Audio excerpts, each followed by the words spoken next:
Today's stuff we're going to be learning is Bava Kamma Daf Samach Zayin. Today's stuff is sponsored by Naomi and Adam Ferziger in celebration of the birth of their granddaughter, Sylvie Ayala, daughter of Emily and Ben Sion, sister of Akiva. Shevach v'hodaya laHashem. Mazal Tov. Okay, we're going to get started with a quick review of what we were up to. We had yesterday, Rabba started and said that Shinoi is konen, by making a change in an object. Then already, if you steal an object, so let's go back to our examples. Ruth steals from Naomi an object, and Ruth then does something, turns it into something else. That belongs to Ruth now. To the extent, now it's strange. What do you mean it belongs to her? Well, again, what it means is that when she returns the item to Naomi, she actually doesn't need to return the item. She obviously has to return the value. She pays kefel if it's an animal, that is liable for Arba Chamisha. All that, of course, she has to compensate Naomi, but Ruth does not have to give her the actual item because it's already not the same item. That was Shinoi. Then we discussed, what about Yeush? What if just after Ruth steals the object from Naomi, Naomi says, oh, I'll never get this back again. And then Naomi basically gives up on despairs of ever having it. And does Naomi acquire it? So Rabba continued and said, yes, Ruth acquires it as well in that case. Okay, Ruth stole it. Naomi basically says, I don't want it anymore, which means it's somewhat ownerless. Again, we talked about that maybe it's completely ownerless, which is why when it's in Ruth's possession, then she becomes the owner. Or perhaps we say that it's just that there's room for someone to basically say, I want this as mine, which is minor differences. We're not going to get into that really in the context of a Daf Yomi Shiur. But there are potentially conceptual differences here. Then we said that Rav Yosef says Yeush alone is not konen. And then we had to figure out, well, we asked two questions on Rabba's approach. So then we got away from Shinoi. We will come back to Shinoi again today. And then we dealt with Yeush. Is Yeush alone konen or not? So Rabba thinks, yes, Ruth becomes the owner. And again, all the ramifications of becoming the owner. But according to Rav Yosef, no, Yeush by itself doesn't work. To which we asked, so we had two questions against Rabba, we resolved them. Then we moved to question, Abaye questioned Rav Yosef from the Orot Shabal Abaye, right? If you have a hide, and then you turn it into something, right? Or we saw the case if you steal it. And if you steal it, depending on which type of Gezel, Geneva, we had a debate, but that is not our issue. But at least in one case, we assume that you, by your thoughts alone, Ruth, who stole this hide, decides to use it as her cover for the tablecloth. She can now turn this into, right? Let's say she decides I'm using this hide to cover my couch. I'm using it to cover whatever. Even though she didn't do anything to it, it sounds like. Then already she can create the susceptibility to impurity, which she can only do, obviously, if she's the owner. So it must be that by Naomi doing Yeush and saying, I'll never get this back again, that must be what's going on here. And that's why Ruth can determine whether it's susceptible to impurity or not. To which the Gemara said, what are you talking about? It's not that Ruth didn't do anything to it. No, she did some action to it. And then it's a minor action, like trimming the edges. But that minor action, that's called kitzan in the Gemara. That minor action is enough combined with Yeush. Yeush with a minor action, then yes. But Yeush by itself, no. By the way, later on today, Rabbanit Climber's Shiur is going to go up, which is all about machshava. Fascinating thing that just by your mind alone, by you thinking to use it as a tablecloth, that can change its status. And in general, in halacha, there's always a debate, machshava versus maaseh.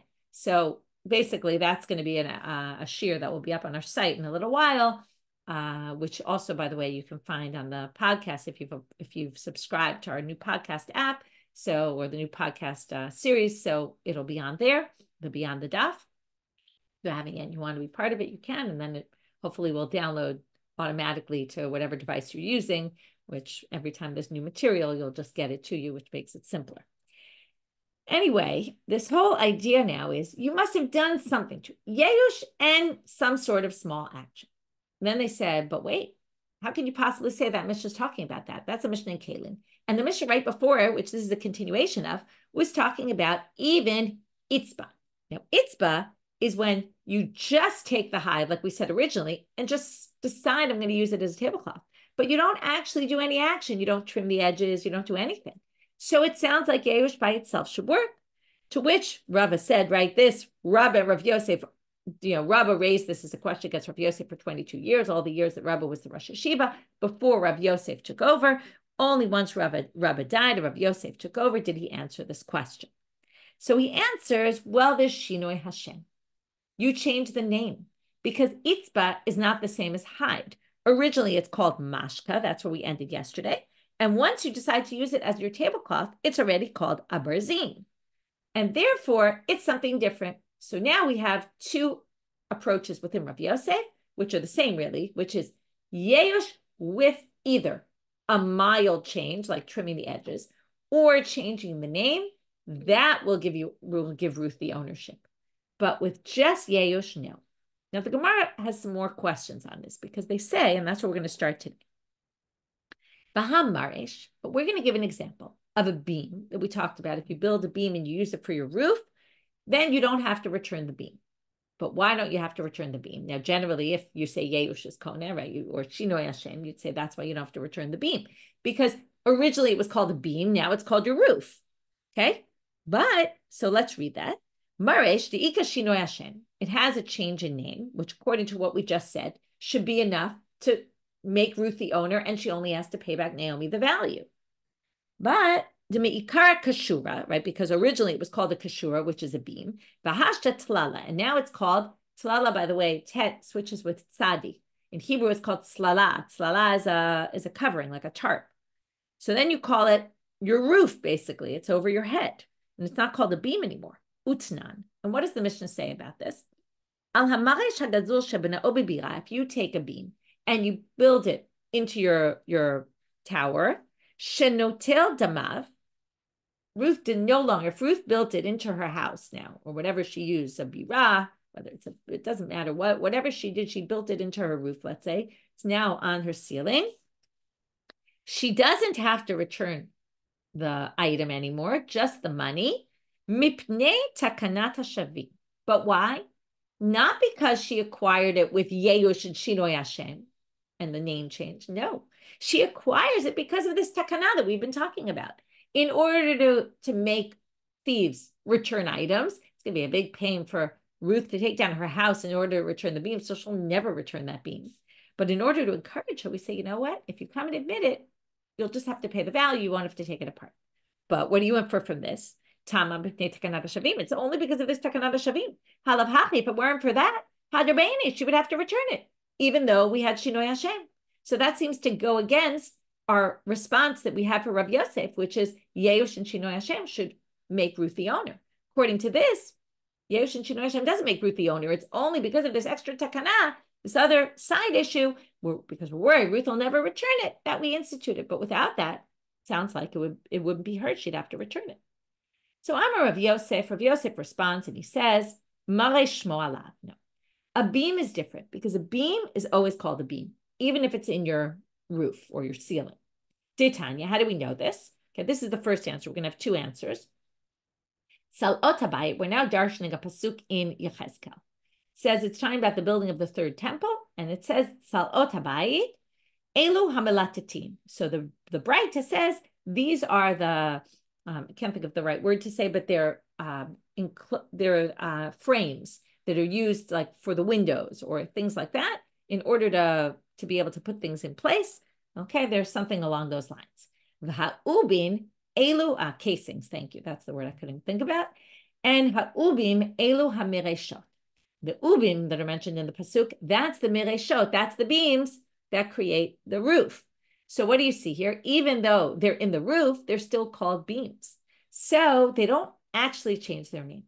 If they would actually change their name, and now you'd have to assume, even though this is a little bit weird, the commentaries say this, but let's say this itzba, which we were saying, would have to be the kind of thing that it changes its name by you deciding, I'm going to use this as a cover for my table. It's already called an itzba, and if I now create shoes out of it, which is a little bit weird, they still call it an itzba. Okay, it's hard to know. We weren't there in the reality of those days to know really what things were called, but that's what you would have to assume because obviously we're comparing these two things. In one case, Shinoi Hashem works, and the other one doesn't. It's because that Shinoi Hashem of Maresh isn't really real. It doesn't really get called roof. It's still called a beam in your roof. as opposed to the itzba, which takes on the name of itzba and doesn't go back. So now they say, or we'll see about the going back. That's really the second answer. Rabbi Zera Amar, right? I jumped the gun a little, but basically, so my mistake. That's really the second answer. The first answer is more simple, which is Maresh is still called beam. It doesn't really change its name. Whereas itzba, when you put it on your table, it's no longer called a hide. It's called an itzba. The second answer, I accidentally combined with this one, which is Rabbi Zera Amal, Shinoy Hazer Lebriato, B'Shinoy Hashem, Lo Havishinu. If it's going to revert back to its name. So the way it works is like this. If you put it in your roof, it might be now called your roof and not called a beam anymore. But when you take it out of your roof, it's now called a beam. It retains its original name. So that is not a real Shinoi Hashem. Whereas the itzba, and this is what we're going to say right now, that's what I accidentally said earlier, it's a Shinoi that's not Choser L'Briato. Once you call it an itzba, it's always an itzba. So even if you use it for shoes, and then you somehow, you reuse it for something else, or you do something, it's always going to have the name itzba on it. Okay, it's never going to change its name, revert back to being called a hide.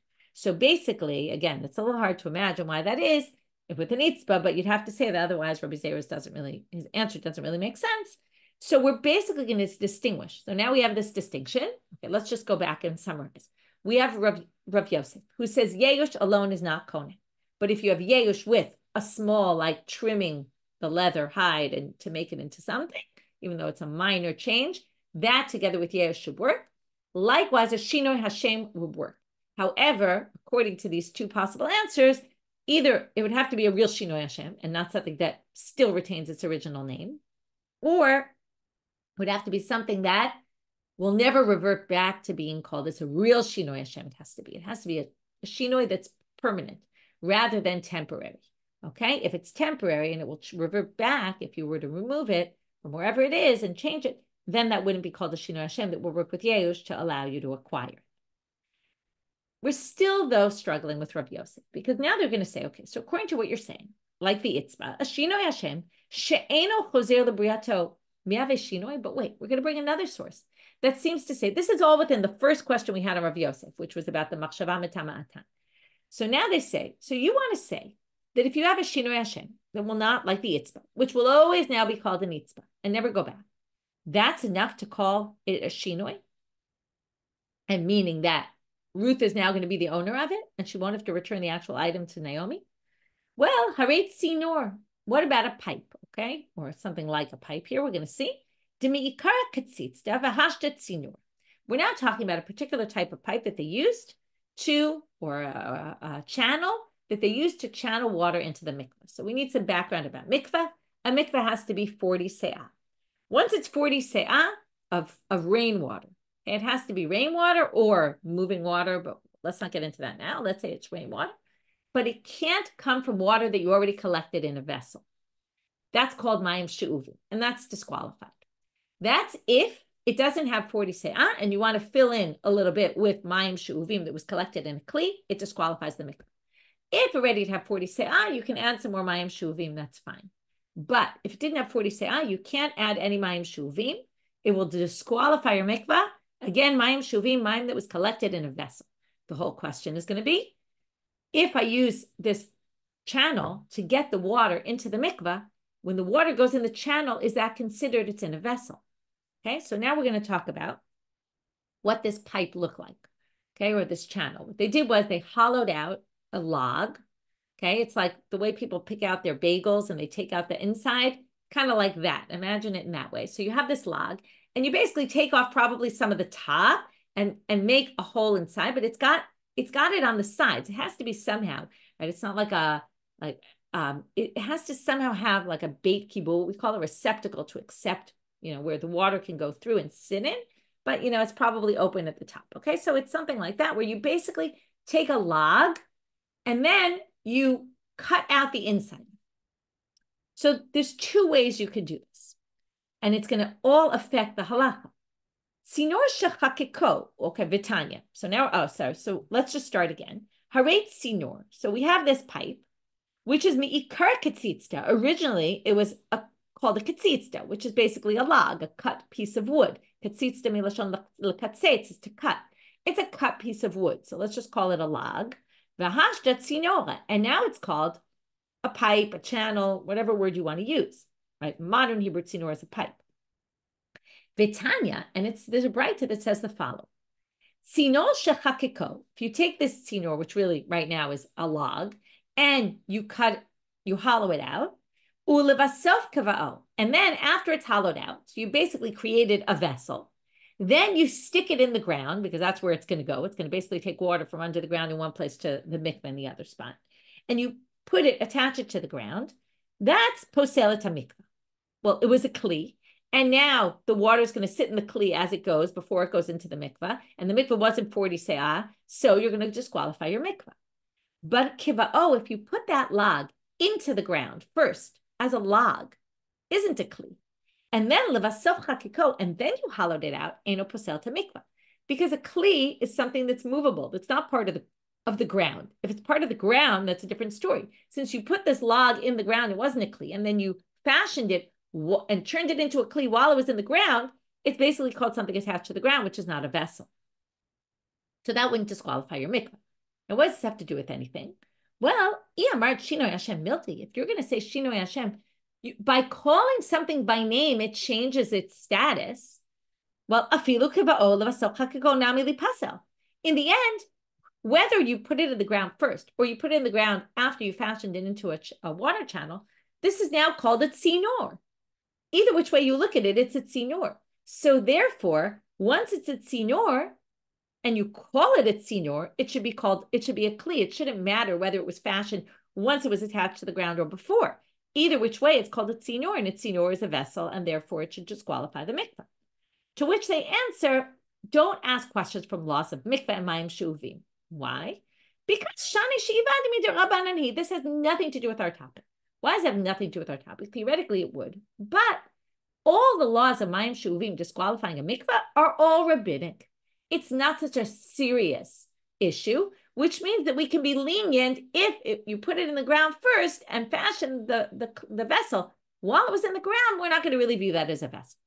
But if it was a Torah issue, then theoretically you're probably right. That once we call it a tzinor, it will be a tzinor, and then it has the Shinoi Shem is significant. Okay, here the Shinoi Shem doesn't matter, but that's because the whole halacha isn't so strict. Okay, which the Gemara asks, well, if the whole halacha is not so strict anyway, then why don't you say in the first case where you fashion the vessel and then put it in the ground, since anyway it's in the ground, maybe we won't view this as a vessel. Who cares what the order is? If we're already being lenient, maybe we'll be lenient there too. To which they answer no, because there's obvious reasons, as we said before. That when it was detached from the ground and you fashioned the channel out of it, it was already called a vessel before you put it in the ground. You can't say it loses its status of vessel. It was a vessel, so now I stuck it in the ground. Of course, it's still a vessel, and therefore it will mess up your mikvah. But in the case where you put the log into the ground as a log, ain't torakli alav betelush. It was never called a vessel, so we're not going to start calling it a vessel now. But again, that doesn't teach us anything about Shinoi Hashem. So we started with this question on Rav Yosef. It seems like Yeush is enough to acquire it based on that case of the machshava. With your own thoughts, Ruth could, after stealing something, decide the status of this object, which was obviously after Yeush. We thought that just Yeush alone would be koneh against Rav Yosef. We answered two possible ways, right? We could say, number one, it would be Yeush with a minor change, like trimming the edges, or Yeush with a Shinoi Hashem. And then we got into this problem with the Shinoi Hashem issue with the Maresh. We had two answers. One of the answers led us to distinguishing between a Shinoi Shem, a change in name that will revert back, or a change in name that will never revert back. And we said it would have to be that Rav Yosef holds Yeush and a Shinoi Hashem, which wouldn't revert back. And then we said, but here we have a case where the tzinor is never going to be called a log anymore. It's never going to go back to being a log. And yet we see that it's not significant. So we said, oh no, that's because this is a different issue. It's a rabbinic issue, and therefore we're lenient with it. But it doesn't teach us anything about our topic. So that was all within the first question on Rav Yosef with the Mishna and Kalim. Now we're going to go to another source, Meitive. Haganav v'hagazlam v'ha'anas. We're now talking about three types of thieves. One who steals face, right? One who steals secretly, that's the ganaf. One who steals face to face, like a mug somebody. And the anas, which is force sale, okay? That's someone who forces, you don't want to sell your item. The thief comes and forces you, perhaps at gunpoint to sell your item, will give you the money for it, but forces you to sell it. Those three people, once they steal it, so let's go back to Ruth. Ruth stole an item in one of these three methods and then decided to sanctify it to the temple. Hekdesh on hekdesh, it's effective. Or she takes truma from it. Let's say it was tevel, it was untithed produce, and she takes truma again, right? She's not the most, not the best person. She's stealing things, but yet she has this idea of bringing things, sanctifying them for the temple. She takes her truma to maslo. So if she takes truma masil, the truma is valid, and maslo tam masil, and the maser is valid. So what do you see here?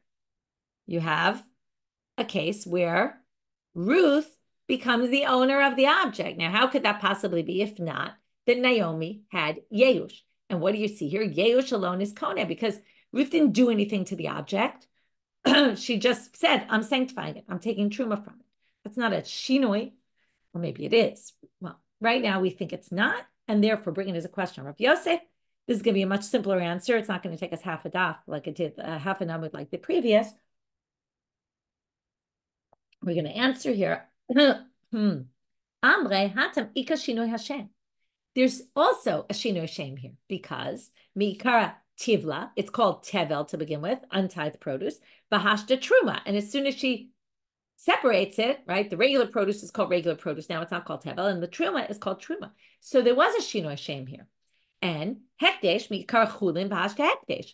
It's also called something different. It was called chulin, now it's called hekdesh, right? Non-sacred, and became sacred.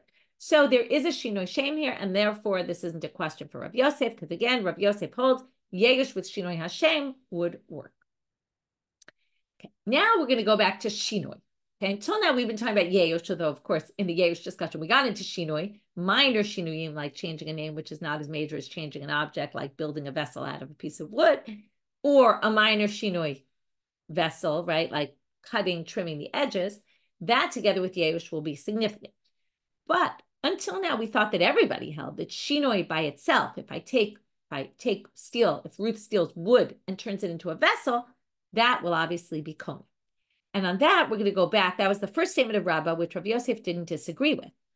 So comes Rav Sheshet now, Amar Rabbi Yonatan. He says in the name of Rabbi Yonatan, this is the first reading of what he says. We're going to have two versions.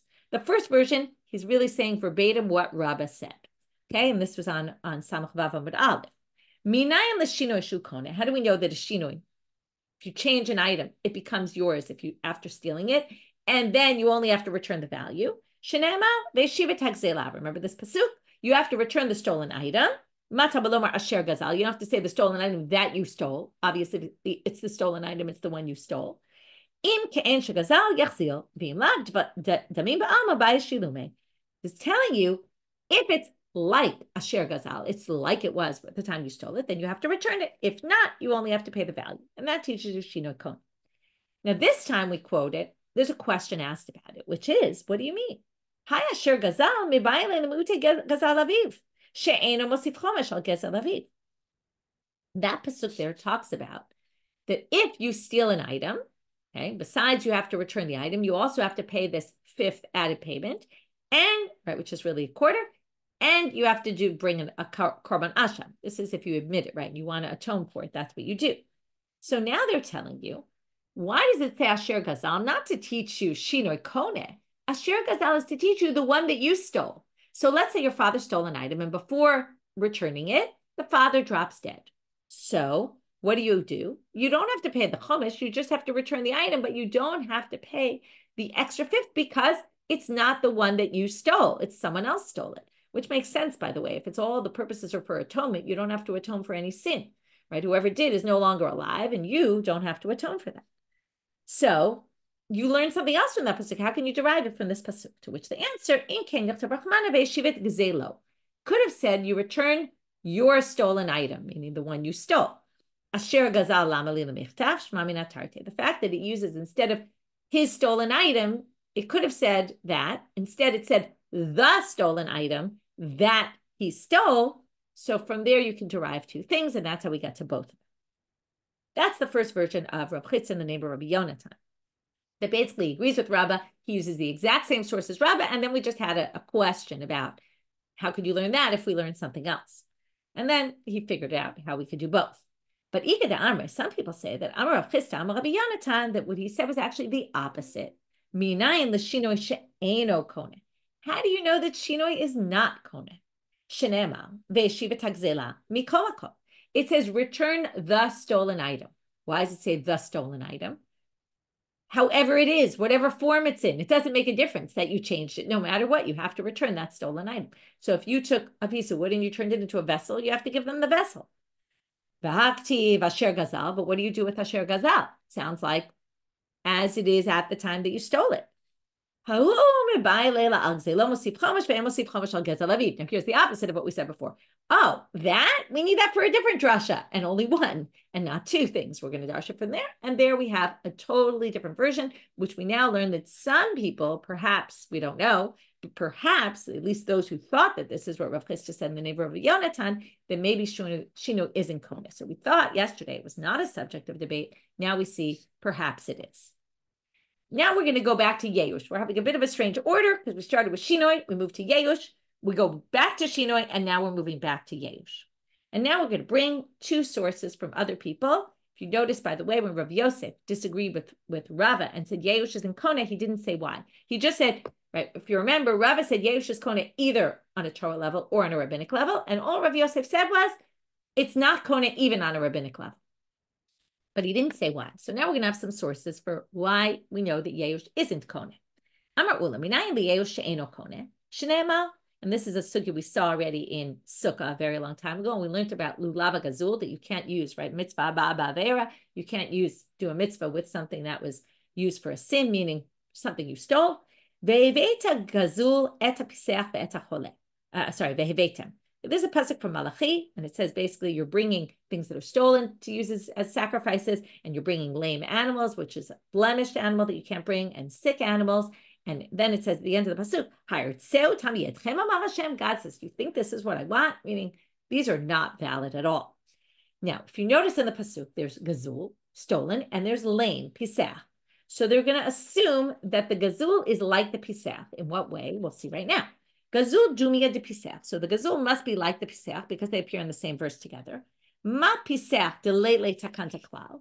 Just like a pisach has no takana, there's no way to fix it. Once it's a blemish that will never go away, it can never be fixed, the animal will never be able to go on the altar. Moving now to Amabet, af gazul de leile takana. Likewise, something stolen will never be able to be fixed. What do you learn from here? Loshna lifnei loshna lachar yush. You can never bring a stolen item on the altar because it will never become yours. Okay, never. Just like the pisach can never be brought, something stolen can never be brought, because even if the original owner, if Ruth steals from Naomi and Naomi says, oh, I never want this item back, it doesn't become, Ruth never becomes the owner of that item. Yeush alone is not kone. That's why Ruth can never bring it on the altar, because it'll never be hers. It'll never be owned by her. It will always be considered a stolen item, right? Theoretically, if you say Yeush is kone, then the item no longer becomes a stolen item, because when Ruth gives the money back to Naomi, the value of it, right, plus let's say the kefel, or if there's arba chamisha, once she pays, it's no longer stolen. The stolen title is off of it, if you hold that Yeush causes it to be acquired by her. So this proves not. Rava Amar Mehacha. Rava brings a different source, which is a little bit strange, because you'll see what Rava does with this source. If you remember yesterday's shiur, you'll see that Rava explained the source in a totally different way on yesterday's daf. So first it was brought in one way, and then it was explained in a different way. So let's see. Rava Amar Mehacha, Korbano v'lo agazul. Remember, this is, right, you're supposed to bring your korban ola, and not a stolen korban. It's the same idea as the previous source, it's just a different drasha. That the korban ola that you bring has to be your own. What does it mean, your own? Well, not a stolen one. Amat, in which case would this be? So again, we're assuming right now, which is what we did yesterday, was the first assumption of how to read this pasuk. In this case, it's going to be the assumption of how to read this pasuk. In yesterday's daf, Rava rejected it and explained the pasuk differently in the end, that the pasuk is referring to a case where Ruth steals an animal from Naomi, and then wants to sanctify the animal and bring it to the temple. So, if she steals Naomi's animal and Naomi still wants to get the animal back, she didn't despair of getting it back, no Yeush, lama lika. What do you need a pasuk for? For sure, Ruth can't take an item of Naomi's that's not ownerless and say, I'm sanctifying it. No one can ever sanctify an item that belongs to somebody else. Elalav, so you wouldn't need a pasuk to teach you that. That's totally obvious. Elalav la'achar Yeush, it must be after Yeush, shma mina, Yeush lo kana shma mina. And that's the conclusion. Rava says from here, what do you see? As opposed to in yesterday's daf, where Rava rejected that assumption and explained it in a different way. We basically say, oh, Yeush clearly isn't kone, even if Naomi says, I don't really want this animal anymore anyway. And Ruth, it's in her possession already because she stole it. So once Naomi says, I'll never get this back, Ruth can theoretically, it becomes hers and she can bring it as a korban. The fact that this doesn't allow for that shows that it never becomes hers. And therefore, you see that Yeush is a kone. To which the Gemara asked the question that I already said, which is, Vaha Rabba Huda Amar, the Gaza Korban Dechabre. But Rav on yesterday's daf rejected that interpretation and said, it's not that Ruth is trying to sanctify this item and is it hers to sanctify or not. No, it's that she stole someone else's korban. When she stole it from Naomi, Naomi had already designated this animal for a korban. It wasn't a chulin, that a non-sacred item that she turned into a sacred item. It wasn't sacred it was already sacred to begin with. And then what did we explain? We explained two things, but we'll go with the second interpretation. If Naomi has Yeush, it's irrelevant because it doesn't belong to Naomi anymore. When Naomi said this is going to be a sacrifice, she was no longer the owner. It's owned by the temple, even though she hasn't brought it yet. It's technically owned by the temple. Her Yeush is irrelevant. She can't give up ownership rights because it's not owned by her. So of course, Ruth can't bring that to the temple. It'll never become hers, but that has nothing to do with Yeush. So how could Rava here bring this as the source for Yeush's and Kone when yesterday he rejected this explanation and gave a different one to that source? So one option is he just changed his mind. He thought that the source was talking about that yesterday. And today, right, we don't know when it was, but yesterday's stuff. And now he changes his mind. They were both quoting the name of Rabba, but maybe it was a mistake. And one of them was really quoted by Rav Papa. Now, where we pull Rav Papa out of a hat, Rav Papa was Rava's student. So sometimes you get confused as to whether the student said it or the teacher. Could be they heard Rav Papa and assumed it was Rava when it wasn't. It was really Rav Papa. Okay, we don't know which one was said by Rava and which one by Rav Papa. That's the end of that section. So again, what we did was we talked about Shinoi. Rabba says Shinoi is Kone. And then Rabba said Yeush is Kone also. Then we moved, this is already from yesterday. Then we moved to Rav Yosef, who disagreed about the Yeush and said Yeush isn't Kone. We brought two questions on Rabba yesterday and answered them. We brought two sources, both yesterday one and today the other, and we finished the first one today. Two questions against Rav Yosef and resolved them. Then we moved to show that perhaps two different versions. There's someone who either supports Rabba about Shinoi, or that Shinoi is Kone, or says no, Shinoi isn't Kone, and that's a unique opinion that we just saw now that we hadn't seen before. Then we got into two sources for how we know that Yeush isn't Kone, going back to Rav Yosef and supporting Rav Yosef's opinion, or perhaps they were just not necessarily trying to support it, but bringing up their own opinions that Yeush isn't Kone. Okay, now we're moving to the next part of the Mishna. Midat tashlumei arba'ah v'chamisha. This 4 or 5 times payment is only shor and seh. Okay, not any other animals. To which the Gemara has a good question based on sugyas that we learned earlier in the Masechet. Ve'ema nelev shor mishabat. Why don't we learn gzera shava? It says shor in our pasuk, and it says shor in Shabbat. If you remember, we had that whole drasha of Shabbat because it says v'chol be'emtecha. The chol is the riboy, includes all animals, and then it says shor and chamor. What are those used for? Oh, to make gzera shavas to all sorts of other places where shor and chamor appear in the Torah. That we're going to learn from there. All animals, not just shor or chamor, but all animals, all birds. And we had a whole big discussion about that. So here it says shor and seh. Why don't we say, oh, it says shor, just like it says shor and Shabbat. And there it means all animals. That was about not doing work on Shabbat. Your animals can't work. And we said it means all animals. Malahalan, chaya ve'of v'chayotze behen, right? All animals, all undomesticated animals as well, and birds. Afkan, just like there. Also here, it should be chaya ve'of v'chayotze behen. Maybe this 4 times or 5 times payment should be there as well. Amar Rava, no. Rava says, Amakra, shol v'seh shnei pa'amim. It appears in the verse. We'll read the verse in 1 minute. Shol and seh appear twice in the pasuk. Why twice? To basically say Shor v'seh im midyachrini lo. Okay, to say only shor v'seh. This doesn't apply to anything else. So now let's read the pasuk. Ki gnov ish shor oseh. If a person steals shor or a seh, right, a bull or a sheep, utvacho omecharo, and then slaughters it or sells it, right? This is kind of stage 2. We'll see at the end of the daf that Rabbi Akiva says, you're mishtaresh b'davar. What's so bad? Why do you have to pay this forfeit payment? Because not only did you steal it, but you did something with it. You either slaughtered it, which destroyed it really, or you sold it to someone else. That's already step 2. You're liable for that even more. Chamisha bakal yishalem tachat hashor. There's shor the second time. You're going to pay 5 cattle in place of the shor, and arba tzon tachat haseh. And 4 from the sheep family, 4 of your livestock in place of the seh.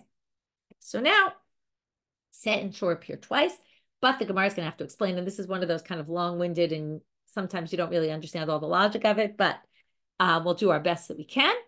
Amrei hemiyater. Which one is unnecessary? In other words, theoretically, try to read that pasuk. We're going to have 3 readings of that pasuk.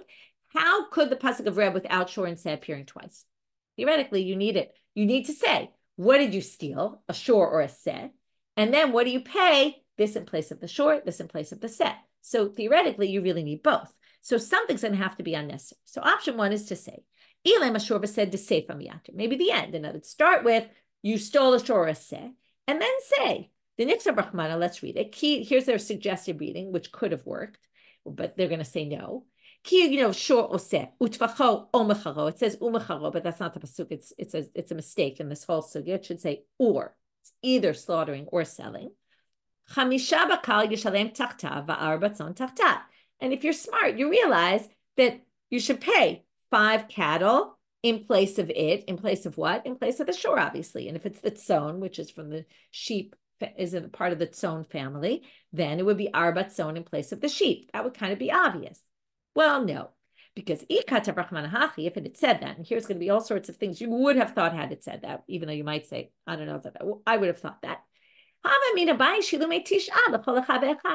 If you steal a shor or a seh, then you have to pay either one, let's say. So let's say you steal a shor, you'd have to pay you'd have to pay 9 animals altogether. For that one bull you sold, maybe you'd have to pay 5 cattle and 4 from the sheep family. But if you want to say, no, I wouldn't have thought that, because it says tachtav twice. It says 5 bakar in place of it, and 4 tzon in place of it. So it each time obviously means one time the shor, one time the seh, which again would seem it's unnecessary at the end. No, because that extra tachtav, the fact that it says it twice, is needed for a different drasha. The Tanya, as it says in the Breita.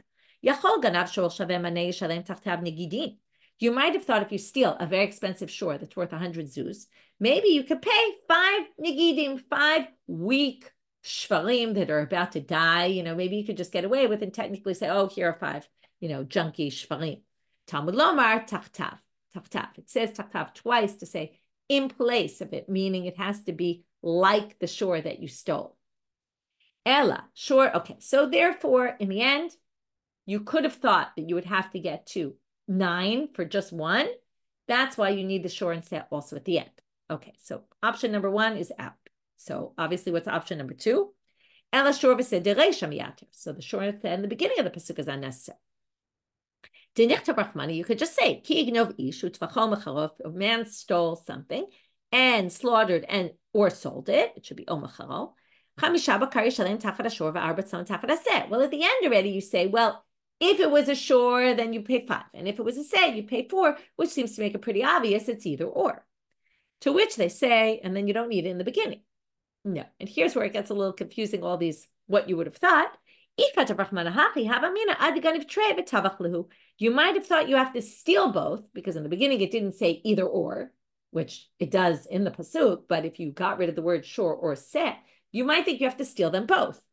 And then, right, utavachlehu, and you'd have to steal them both and slaughter them both in order to be liable, and then you pay 5 on account of the fact that you stole and slaughtered the bull, and 4 on account of the fact that you slaughtered and stole a seh. But we would think that it would only be if you did both of them, would you be liable? They say you can't possibly have thought that, because utvachoktiv, it says and you slaughtered it. It doesn't say tvacham, which would be plural. Lechad, to only one. So they say, well, you still could have thought, you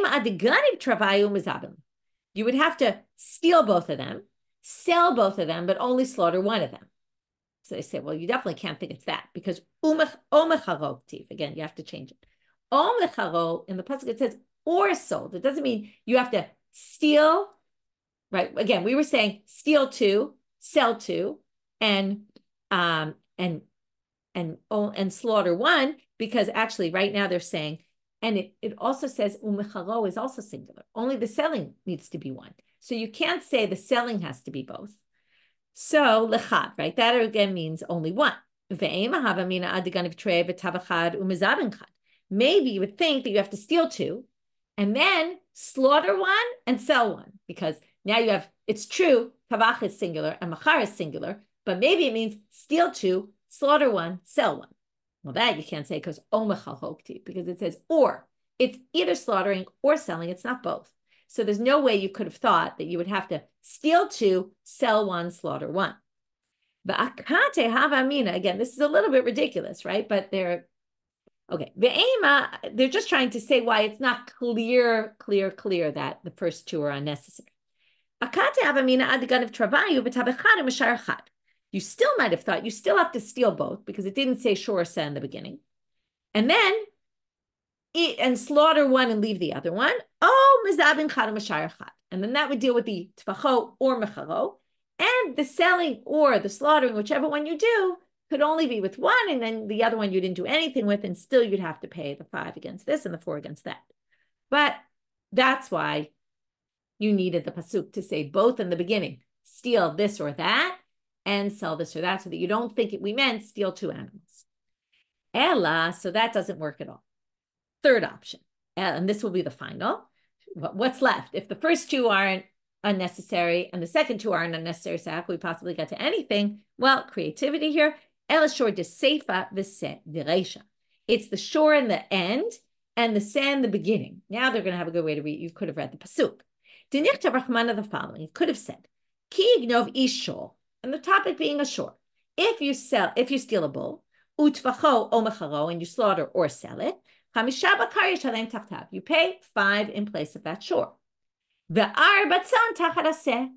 And then what you would assume the pasuk is saying is, and if it were to happen with the set, you pay 4 in place of the set. And that actually could have worked. And then you basically got rid of the set in the beginning of the pasuk. There's no need for the shor at the end of the pasuk. You got rid of the, right. And the shor you got rid of at the end of the pasuk because you were only talking about a shor. So obviously you meant the shor at that point. So shor de sefer v'seh de reisha lamali, shma mina shor v'seh imid yachrini lo. Because those are both unnecessary, we learned just those, nothing else. Okay, now we get to the last part of the Mishnah. If Ruth steals from Naomi and then I steal from Ruth, I don't have to pay her kefim. Sounds pretty basic because it's not hers. But wait a minute. Didn't we learn that it does somewhat become hers? And in fact, Rav says the following. Amarav lo shanu ela lifnei yeush. Back to our topic of yeush. That's only if Naomi doesn't give up hopes of getting it back, because then basically I'm stealing Naomi's item that's in Ruth's hands. So I don't have to pay kefil because I stole it from Ruth. I didn't steal it from Naomi, who's the rightful owner. But la'achar yeush, this is if you hold yeush as koneh, kina'o ganav rishon. V'ganav sheni mishalem tashlumei kefil leganav rishon. So if, right, yeush is koneh, and Naomi says, I'll never get that back again, it becomes Ruth's to the extent that she even gets the kefil payment. Now, first of all, she has to pay Naomi the value and the kefil. But if I steal it from Ruth, Ruth becomes the owner of that item. That's what we've been saying all along. If you hold Yeush as koneh, then Ruth becomes the rightful owner. If I steal it from her, it's basically like stealing from the owner. And I have to pay kefil. That's what Rav says. To which Rav Sheshet comes in. This is the 3rd time in our Masechet. Rav Sheshet says this to Rav. Favorite line. Amina kinayim v'shachiv Rav amar lahashmata. He must have been sleeping when he said the following thing. Tanya, as it says in a Braita. Amar Rabbi Akiva mipnei ma amra Torah tavach u'machar mishalem tashlumei 4 ו-5 mipnei shenishtaresh b'chet. Why do you pay 4 or 5 double, 4 or 5 times the payment according to Rabbi Akiva?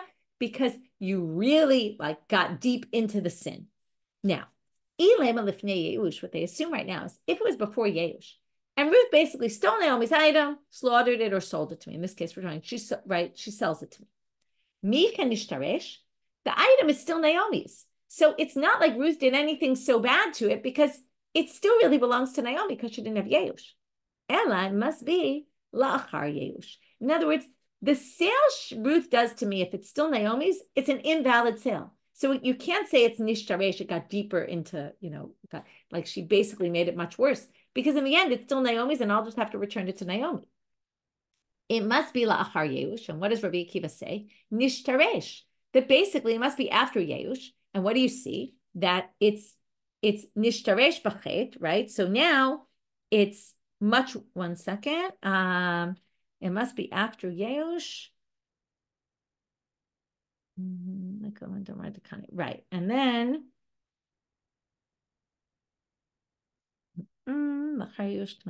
one second. I lost my train of thought for a minute. Okay, so now nishtaresh b'chet. Right. Yeah, exactly.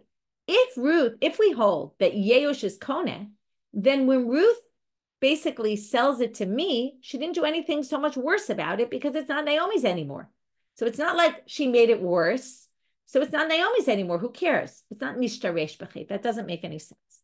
So we're going to have to understand how this could be. Okay. And then, right. So this is really the problem. Sorry, I didn't go farther enough. Okay, I'll tell you what, since it's already in tomorrow's daf, we'll leave the rest for tomorrow as to why Rav Sheshet really didn't like this, because then you'll see in a minute. I didn't read the important part. That's why I knew it wasn't making sense. The important part is the next line, which we'll get into tomorrow. So quick review of our daf, and then we'll understand better why Rav Sheshet says Rav must have been sleeping when he said this. There's no way that this is what he said. We saw today a difficulty on Rav Yosef, right? We finished up the first difficulty. We brought the second difficulty against him. We said that Yeush is in Koneh. We said, what about this, right? We end up saying, well, Yeush with Shinoi Hashem, Yeush with a little bit of Shinoi Maaseh, and with that we resolve. And then we brought the other case, which was also a Shinoi Hashem, Tevel to Truma, Chulin to Hekdesh, Shinoi Shem. Then we had two different Girsaot of Rabbi Yonatan, quoted by Rav Chisda, about whether he agrees with Rabba that Shinoi is Koneh, and everyone else, we thought everyone else agreed also about it. Or does he actually have a different drasha and thinks that Shinoi, sorry, I hope I didn't say Yeush, Shinoi is Koneh, or maybe he thinks Shinoi isn't Koneh. And then we go back to Yeush and we bring two sources for Yeush, how we know Yeush is Koneh. Then we go to Tashlumei Arba Ava Chamisha. How do we know it's just Shor and Seh? And that's because it says it twice in the Pasuk. We spent a while trying to figure out which ones were extra in the Pasuk till we got to the Shor at the end and the Seh in the beginning. Those were the extra words. And then we started this thing about the Goneva Charaganam, Mishalim Tashlumei Kefel. We started with Rav, who narrows it, and then Rav Sheshet, who we didn't really get to yet, who disagrees with Rav. And that we'll deal with tomorrow. Wishing everyone a good day and good news. Hoping still for good news in the days to come.